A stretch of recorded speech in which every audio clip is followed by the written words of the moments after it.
এই তরমুজের খোসা তোমরা কি ফেলে দাও? খবরদার, এই তরমুজের খোসা কিন্তু তোমরা ফেলবে না।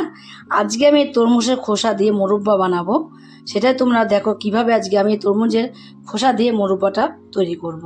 প্রথম থেকে শেষ পর্যন্ত পুরো ভিডিওটাকে দেখতে থাকো। তার জন্য এখানে আমি দেখো তরমুজ নিয়ে নিয়েছি, আর এই তরমুজ নিয়ে এই তরমুজটাকে আগে কিন্তু এভাবে কেটে নিতে হবে। লম্বা লম্বা করে কাটলে না বেশি সুবিধা হবে তোমার হলো এই তরমুজের খোসাটাকে বের করতে। তরমুজের ভেতর থেকে তাকে এইভাবে বের করে নিতে হবে। তো বটি দিয়েও কেটে নিতে পারো, সবসময় কিন্তু ছুরি দিয়ে যে কাটতে হবে এমন কোনো কথা নেই। এইবার খোসাটাকে কি করে বের করবো সেটাই দেখো। এভাবে ভেতরটা কিন্তু আমার লাগবে না, ভেতরটা এভাবে বাদি দিয়ে দেবো। বাদ দিয়ে দেবো কি, বাদ দেবো না, তরমুজ তো খাওয়ার জিনিস না, সব বাদ দেওয়ার কিছুই নেই। তরমুজ কিন্তু বাদ দেওয়ার কিছু নেই বলে কি, খোসাটা কিন্তু আমরা ফেলেই দিই বেশিরভাগই। আর সেই খোসাটাই আজকে ফেলে না দিয়ে সেটা দিয়ে আজকে রেসিপি তৈরি করব। তাই জন্য খোসাগুলোকে সব এইভাবে আমি বের করে নেবো। সব খোলাগুলোকে দেখো আমি ছাড়িয়ে নিয়েছি, এভাবে পাতলা পাতলা করে ছাড়িয়ে নিয়েছি। আর এগুলোকে দেখো আমি কিরকম করে সাইজ করে কেটে নিয়েছি। বেশি করে কিন্তু তোমারও লম্বা করিনি, বেশি লম্বা করার দরকার নেই। এইভাবে করে লম্বা, একটু লম্বা থাকলে কিন্তু হয়ে যাবে।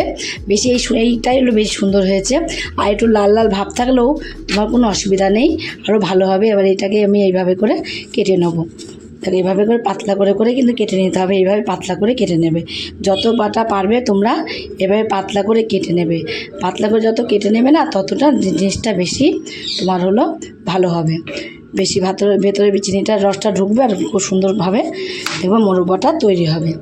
এইভাবে পাতলা করে কিন্তু আমি পুরো সবগুলোকেই কেটে নেব। মনে করো লাল অংশটা রাখবো না, পুরো সাদা অংশটা নেবো, তোমাকে কিন্তু সেটাও নিতে পারো, পুরো সাদা অংশটা নিতে পারো।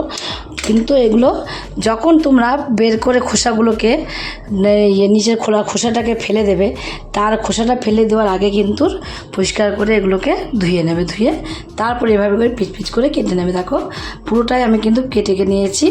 আর তোমাদের যা যেটুকু লাগবে তোমরা সেটুকুনি কিন্তু কেটে নেবে। আমার যেটুকু লাগবে আমি সেটুকুই কেটে নিয়েছি। কেটে নেওয়া কমপ্লিট হয়ে গেছে। এবার এগুলোকে আমি একটা বোলের মধ্যে তুলে নেব। এবার বোলের মধ্যে তুলে নিয়েছি। এবার আমি এর মধ্যে 100 গ্রাম চিনি দিয়ে দেবো। আছে আর তরমুজের খোসাটাও মিষ্টি আছে, তার জন্য এর মধ্যে 100 গ্রাম চিনি দিলে কিন্তু হয়ে যাবে। যেহেতু আমি বেশি নিইনি তার জন্য সেই বুঝে শুনে আমি 100 গ্রাম নিয়েছি। তোমরা যদি বেশি নাও তাহলে বেশি চিনি লাগবে। এবার চিনিটাকে আমি পুরোটা মাখিয়ে নেবো। এইভাবে মাখিয়ে 10 মিনিটের মতন রেস্টে রেখে দেবো। যত সময় চিনিটাকে না গলে একটা জল বেরোচ্ছে তত সময় কিন্তু রেস্টে রেখে দিতে হবে। এখন চিনিগুলো কিন্তু গলে জল হয়ে গেছে। আর এখানে দেখো আমি গ্যাসে একটা কড়াই বসিয়ে দিয়েছি। কড়াইটা বসিয়ে দিয়েই কড়াই যে গরম করতে আর কোনো ব্যাপার নেই। কড়াই বসিয়ে দেখো আমি এখানে তরমুজের খোসাগুলো দিয়ে দেবো। দেখো তোমাদের বললাম না জল হয়ে গেছে, চিনিটাকে একদম পুরো গলে গেছে, গলে কেমন জল হয়েছে। এর মধ্যে কিন্তু কোনো রকম জল ব্যবহার করা যাবে না। গ্যাসটাকে একটু বাড়িয়ে দেবো, প্রথমে একটু বাড়িয়ে দেবো হালকা করে, যে একটু এগুলো একটু ভালোভাবে একটু ফুটে যাবে হালকা করে, তখন আবার কমিয়ে দিতে হবে। কতটা জল বেরিয়েছে দেখো, তোমরা দেখলে বুঝতে পারছো। তোমাদের তো আমি আগের থেকে বলে দিয়েছি কোনো রকম জল কিন্তু এর সঙ্গে দেওয়া যাবে না, জল পড়লে টেস্টটা কিন্তু নষ্ট হয়ে যাবে। এবার আমি গ্যাসটাকে একটু কমিয়ে দেবো। গ্যাসটা কমিয়ে দিয়ে এইভাবে একদমই কমিয়ে দিতে হবে। কমিয়ে দিয়ে কিছু সময় একটু ঢাকা দিয়ে রেখে দেবো। একটুখানি কিছু সময় কিন্তু ফুটে গেছে। আর এভাবে আস্তে আস্তে কিন্তু আমি ফুটিয়ে নিচ্ছি।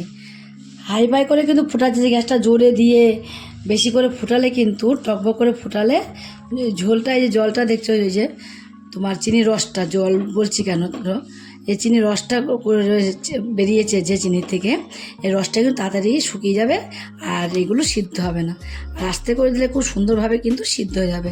তাহলে গ্যাসটাকে এইভাবে আস্তে করে লো ফ্লেমে দিয়ে রেখে দিতে হবে। রেখে দিয়ে একটু ফুটিয়ে নিয়েছি। আর এবার দেখো আমি একটা তেজপাতাকে ছোট ছোট টুকরো করে নিয়েছি, এটাকে আমি এইভাবে দিয়ে দেবো তেজপাতাটাকে। আর এর মধ্যে দেবো 2টো এলাচ।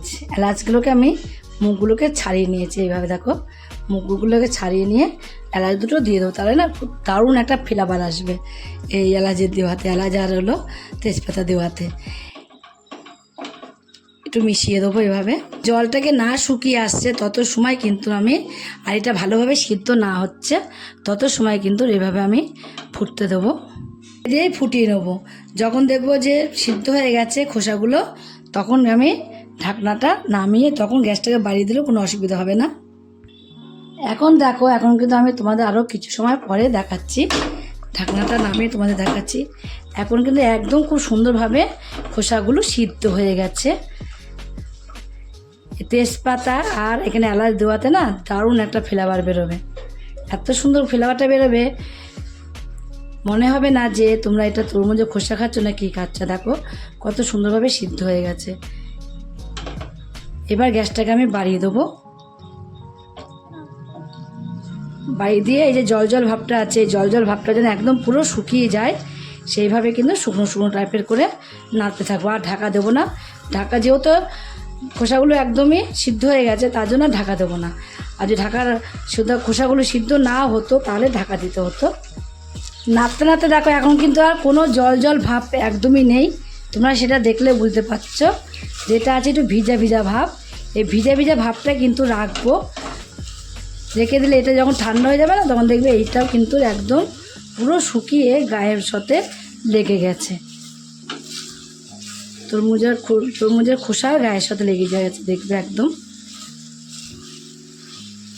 এবার আমি গ্যাসটাকে অফ করে দেবো, গ্যাসটাকে অফ করে দিয়ে তারপর কিছুক্ষণ পর তোমাদের আমি দেখাচ্ছি। এবার দেখো আমি তোমাদের কিন্তু কিছুক্ষণ পরে দেখাচ্ছি। এখন কিন্তু একদমই ঠান্ডা হয়ে গেছে। ঠান্ডা করে নেওয়ার পরে কিন্তু আমি একটা প্লেটের মধ্যে তুলে নিচ্ছি। পুরোটাই দেখবে কতজনা খেতে পারবে বাড়িতে, কিন্তু আমি তুলে নিয়েছি। দেখতে যেমনই হোক না কেন খেতে কিন্তু অপূর্ব স্বাদ। মিষ্টির দোকানে মিষ্টিও তোমার ফেল করে দেবে, এতটা সুন্দর। আর যেহেতু এর মধ্যে দুটো টিপস আছে, গোপন টিপস, এই টিপস দুটো তোমরা যদি দাও তাহলে দেখবে আরও মনে হবে না যে এটা আমরা কি খাচ্ছি, মনে হবে যে আমরা এটা অমৃত খাচ্ছি, অমৃত সমান, এতটাই সুন্দর। তোমরা একবার শুধু বাড়িতে তৈরি করে খেয়ে দেখবে, তৈরি করে যদি খেয়ে রেসিপিটা তোমাদের কাছে ভালো লাগে, তোমরা যদি ফেসবুক থেকে দেখো তাহলে তোমরা ফেসবুকের পেজটি ফলো করে দেবে। যদি ইউটিউব থেকে দেখো ইউটিউবের চ্যানেলটি সাবস্ক্রাইব করে দেবে, পাশে থাকা বেল আইকনটিটা প্রেস করতে ভুলবে না, তাহলে নতুন নতুন রেসিপিগুলো কিন্তু তোমাদের কাছে তাড়াতাড়ি পৌঁছে যাবে। আর আমার চ্যানেলে যদি নতুন বন্ধু হয়ে থাকো, সাবস্ক্রাইব করনি, প্লিজ সাবস্ক্রাইবটা করে দেবে, সবার আগে নোটিফিকেশন ঢুকে যাবে। ছোট্ট করে লাইক করো, কমেন্ট করো, অনেক অনেক শেয়ার করো। নমস্কার বন্ধুরা, দেখা হবে আবার পরের রেসিপিতে।